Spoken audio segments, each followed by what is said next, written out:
Je suis chauffeur de la CUMA de Saint-Eurial depuis plusieurs années maintenant. Il n'y a que moi qui utilise ce tracteur dans la CUMA. Après, quelques adhérents comme ça quand je suis vraiment que je peux pas, quoi, mais c'est rare. Et le dernier là, c'est un 6185 Dutch en vario avec un écran tactile assez simple, quoi. Ben, il va avoir 3 ans au mois de décembre et il est à 2740 heures.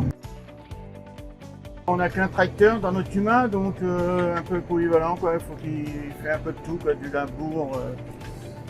Du labour, du semis, transport, fourche et roue de balai, quoi. La CUMA facture environ 700 heures de travaux annuels avec ce tracteur qu'elle a acheté 126 000 € en 2022. Il a remplacé un précédent tracteur quasiment identique.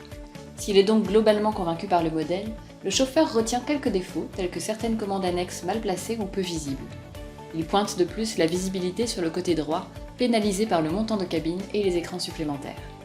S'il apprécie le confort du poste de conduite, il met enfin son principal bémol sur le point de la suspension. Quand il est vraiment bien chargé, c'est le top, et quand il n'a pas la masse devant, ni seulement le roue de balai à l'arrière, il secoue davantage quand même.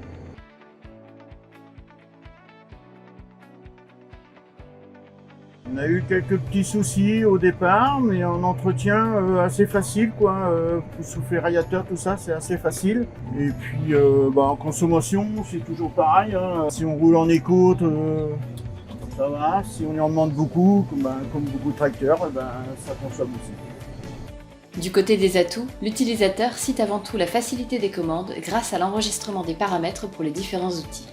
Il ajoute enfin: j'aime bien le look, quoi. Et puis à l'intérieur de la cabine, c'est assez simple parce qu'il y a plusieurs couleurs et donc facile à prendre en main, quoi. Et puis, voilà.